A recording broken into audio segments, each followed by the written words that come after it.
Bienvenidos a Kaiser Report, soy Max Kaiser. En el Reino Unido hay una nueva línea de ropa interior que disimula las flatulencias. Gracias a sustancias químicas, los calzoncillos neutralizan el olor de las flatulencias hasta 200 veces más que los calzoncillos comunes. Pero incluso esos calzoncillos son insuficientes a la hora de enmascarar el hedor que emiten por su boca los banqueros centrales, que con su flexibilización cuantitativa provocan aún más estragos en el sistema financiero que el pan refinado en un paciente estreñido con intestino irritable. Creo que esa frase es de Jeremy Paxman. Lo cierto es que solo el oro, la plata y el Bitcoin pueden neutralizar el hedor de la política de los bancos centrales. Stacey Herbert, ¿de qué se trata? Max, esos calzoncillos se llaman Shreddies y se fabrican en el Reino Unido. Hablando de los bancos centrales y sus emisiones flatulentas, Alan Greenspan aparece en los titulares del día. Todos sabemos que Greenspan es famoso por sus flatulencias silenciosas, pero olorosas. Silenciosas pero mortales. Alan Greenspan decía, si creen que entienden lo que he dicho, es que no me he expresado bien. Greenspan habló ante la Reserva Federal y dijo una serie de cosas sin sentido, pero la gente las interpretó como si fueran buenas noticias. El gobernador de la Reserva Federal debería fumarse un puro mientras habla, hacer que la flatulencia huela lo peor posible, no como las silenciosas pero olorosas flatulencias de Alan Greenspan, que habla en código y no dice absolutamente nada, salvo que está del lado de los terroristas financieros. Bien, Alan Greenspan aparece en los titulares del día. Greenspan reconoce que sabía de la existencia de la burbuja en el 2008, pero se niega a pedir disculpas. Veamos a Alan Greenspan en el siguiente vídeo de la CNBC.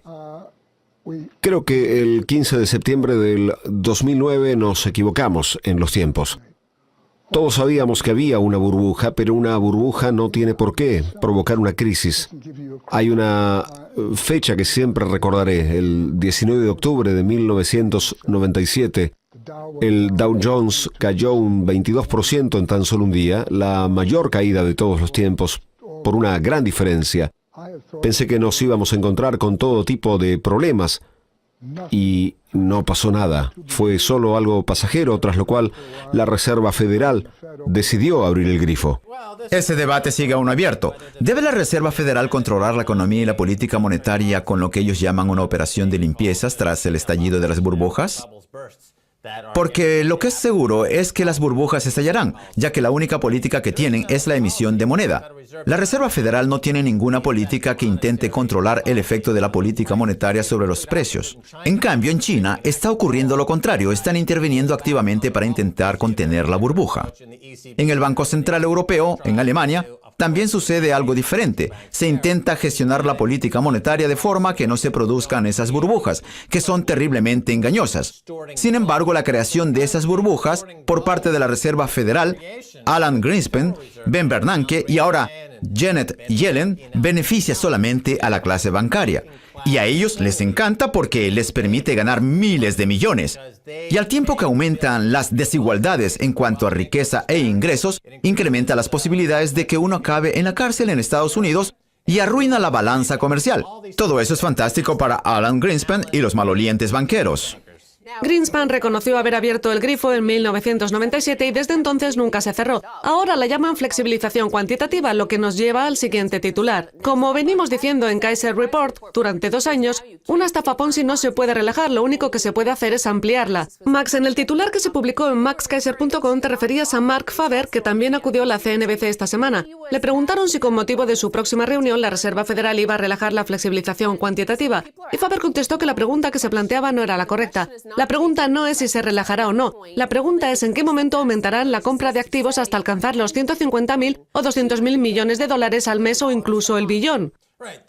La Reserva Federal emite moneda, y si el dólar no fuese la divisa de reserva mundial, esa emisión de moneda desestabilizaría la divisa y veríamos signos más evidentes de inflación. Sin embargo, como Estados Unidos posee la divisa de reserva mundial y el mayor ejército del mundo, si alguien se atreve a dejar de aceptar dólares, que cada vez valen menos, a cambio de mercancía procedente de China o de petróleo de Arabia Saudita, por ejemplo, el ejército de Estados Unidos los amenazará con asesinarlos. Así de sencillo. No tenemos más que fijarnos en el caso de Libia, de Irán, de Irak o de cualquier país de Sudamérica tras las últimas revoluciones. Si estos no comulgan con la política estadounidense y no aceptan nuestros dólares, los mataremos. Pero ahora, China, Rusia e India dicen, bueno, quizás esta no sea la mejor forma de avanzar, y empiezan a hacerlo. Volvamos a las declaraciones de Mark Faber sobre el aire caliente que se está inyectando en los mercados gracias a la flexibilización cuantitativa y sobre el hecho de que tendrán que continuar con ella para seguir alimentando esta estafa Ponzi, dado que, como tú dices, no se puede relajar una estafa Ponzi sin que se venga abajo. Nosotros somos la burbuja. El mundo tiene una enorme burbuja de activos, un alto grado de apalancamiento y una burbuja de deuda. En la entrevista que concedió a la CNBC, Alan Greenspan también habló de una burbuja de deuda apalancada y señaló que el problema no son las burbujas, sino las burbujas con apalancamiento. Pues bien, eso es lo que afirma Mark Faber. Existe una burbuja de deuda apalancada. El hecho de que el dólar se apoye en las armas y los asesinatos es lo que provoca que no puedan parar la flexibilización cuantitativa. En el Reino Unido, Mark Carney ha dejado entrever que, gracias al mal llamado crecimiento que está viviendo el país, el Banco de Inglaterra podría empezar a subir las tasas de interés. Exactamente la misma idea de relajar. Pero eso nunca va a ocurrir, porque el Banco de Inglaterra y la economía del Reino Unido son los más apalancados del mundo. De hecho, el balance general del Banco de Inglaterra ha crecido en el 800%, mientras que el de la Reserva Federal lo ha hecho solo en un 400%, a base de deuda tóxica. Ahora bien, esa deuda tóxica del balance general del Banco de Inglaterra no podrá ser introducida en la economía, por lo que tendrán que ampliar la flexibilización cuantitativa. Mark Carney miente como un marrano, pero nadie habla de eso, ni siquiera se dan cuenta.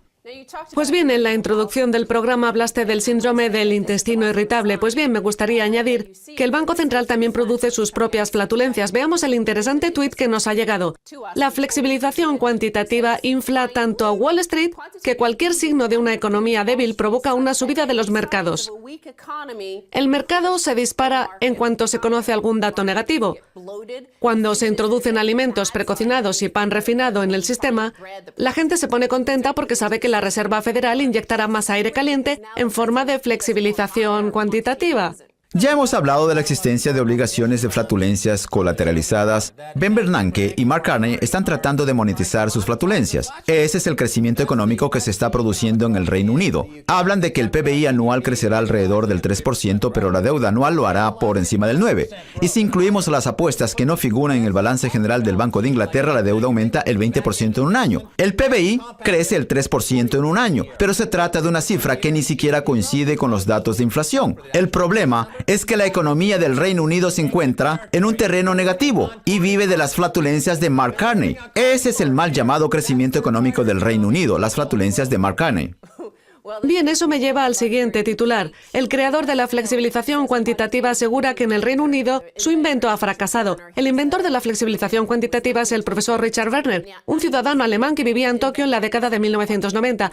Ahora bien, Werner asegura que están haciendo todo lo contrario a lo que él proponía. Como el 95% de todo el dinero procede de los préstamos realizados en el sector de la banca, no del gobierno, el profesor Werner instó al gobierno japonés a que sellara una serie de acuerdos privados a largo plazo para pedir prestado dinero a los bancos comerciales en lugar de emitir deuda soberana. El mercado japonés está alcanzando un peligroso punto de inflexión, y es que Japón se ha gastado todo lo que ahorró desde la Segunda Guerra Mundial y ahora tiene que importar capital del extranjero, además de depender exclusivamente de la energía externa como consecuencia del desastre de Fukushima. Es una situación parecida a la de Lehman Brothers. Cuando los jugos gástricos, calculo dentro de unos minutos, flatulentos del monte Fuji nos lleguen a través del Pacífico, provocarán una reacción en cadena que traerá consigo la quiebra de muchos bancos, como el Deutsche Bank, y un aumento espectacular del precio del oro, que pasará a costar $5,000, $10,000 o incluso $20,000 la onza. Desde mi punto de vista, el invento del profesor Werner no podía traer nada mucho mejor de lo que la Reserva Federal y el Banco de Inglaterra están haciendo ahora, puesto que también tenemos un problema de velocidad monetaria. El dinero no circula por el resto de la economía. El profesor Werner añade que la banca del Reino Unido está controlada por un pequeño número de grandes bancos. De hecho, 5 de ellos poseen el 90% de los depósitos. En cambio, el profesor señala que en Alemania, el 70% de los depósitos está en manos de unos 2.000 bancos.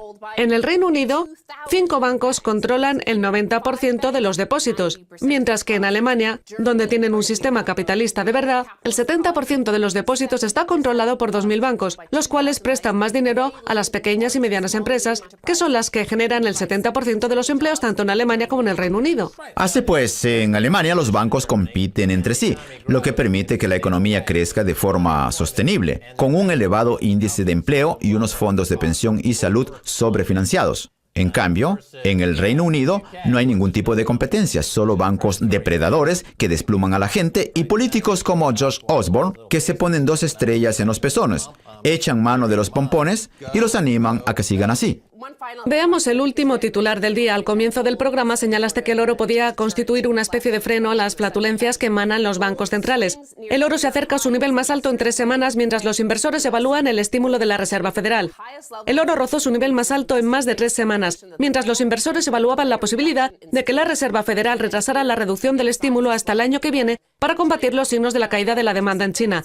Otro aspecto interesante es que el precio del oro ha caído en el último año. Sin embargo, Fred Neumann del Consejo Mundial del Oro afirmó que desde que estallara la crisis en el 2008, la demanda de oro en la India ha aumentado más del doble, mientras que el consumo en China ha crecido el 350% y ambos países son los 2 mayores compradores. Aquí ya propusimos que la gente comprara plata para acabar con JP Morgan. Y como consecuencia de ello, ahora van a tener que pagar una multa de $13.000 millones, que podría incluso duplicarse o triplicarse. Esa campaña ha logrado retirar miles de millones de dólares del balance general de JP Morgan. Ustedes pueden conseguir acabar con el mayor terrorista financiero del mundo. ¡Ánimo, Stacey Herbert! Y gracias por estar en Kaiser Report. Gracias a ti, Max. En la segunda parte tenemos mucho más.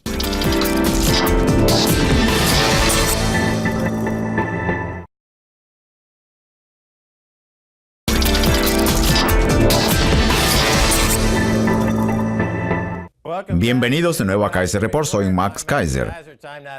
Es momento de viajar a Trondheim, Noruega, para hablar con Trond Andersen, profesor de sistemas de control con herramientas matemáticas para el modelado de sistemas dinámicos aplicados a la macroeconomía.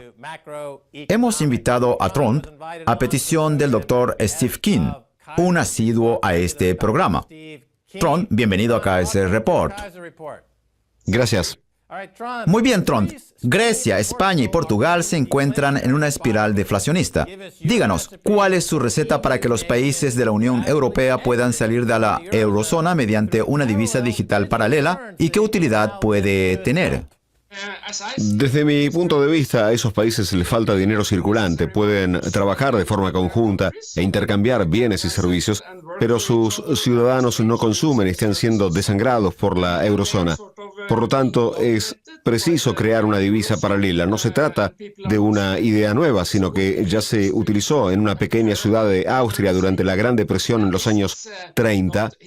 Funcionó bien hasta que el Banco Central de Austria acabara con ella en 1933. Sin embargo, gracias a la electrónica y a las redes móviles, ahora es posible hacer lo mismo en un país entero, de forma que los ciudadanos puedan efectuar transacciones los unos con los otros mediante mensajes de texto sin monedas ni billetes.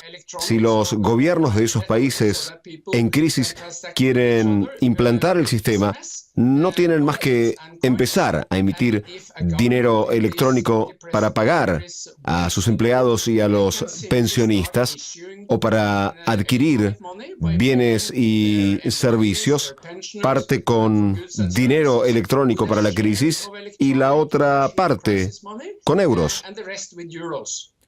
Bien, como acaba de decir, esa idea de las divisas paralelas ya se ha intentado previamente y ha funcionado. De hecho, se ha propuesto para Grecia.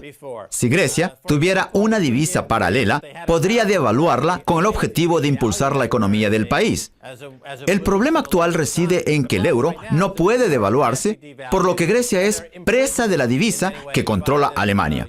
En cambio, el hecho de contar con una divisa paralela le permitiría devaluarla frente al euro, lo que estimularía la economía de una forma parecida a lo que hacen los bancos centrales en otros países.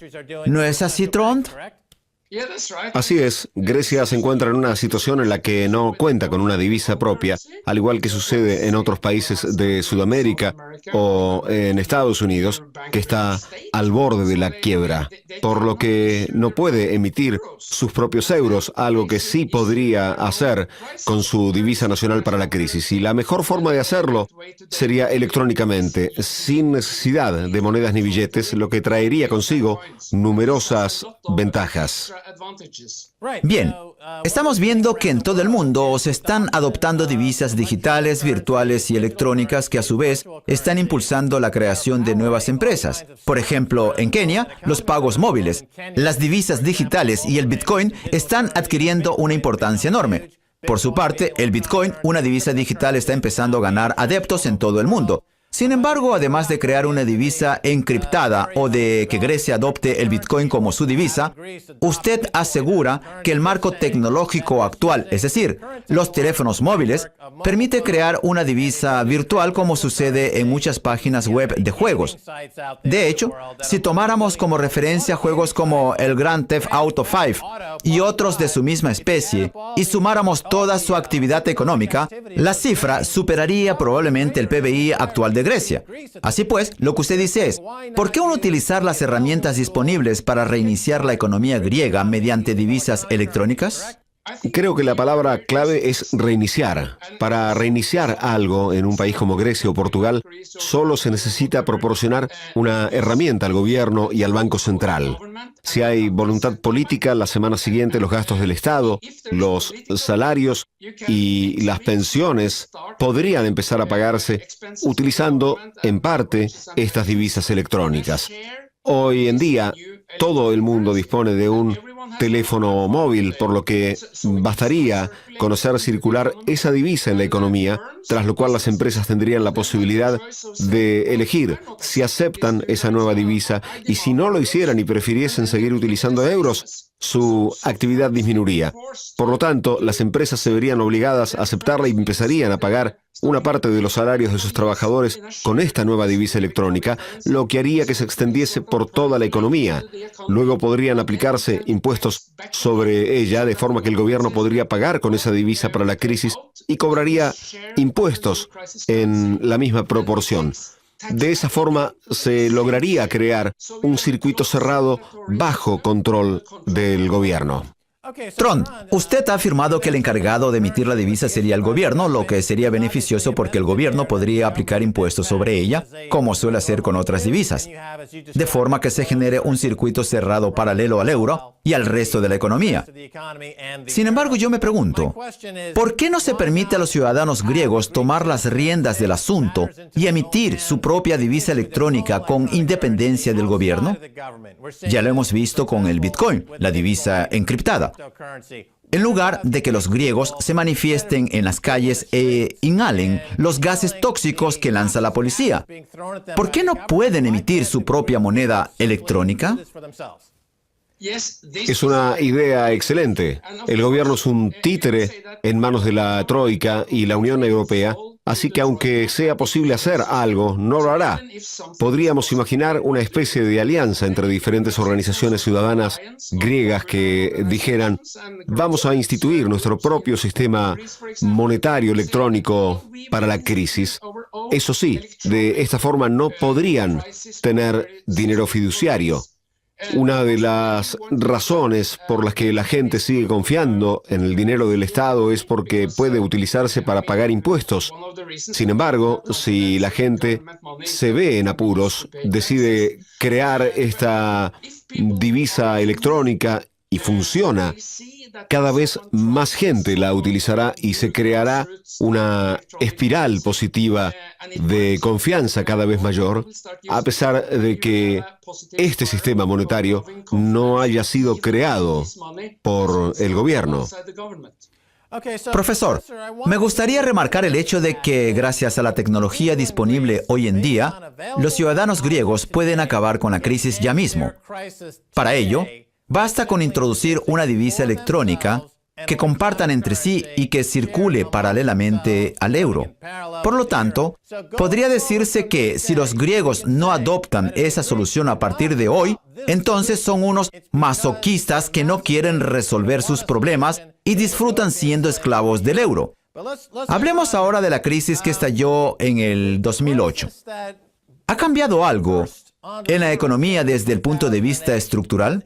Dado que no se ha llevado a cabo ningún tipo de reforma, ¿podría repetirse otra crisis de similares características? ¿Qué opina usted, profesor, sobre este asunto?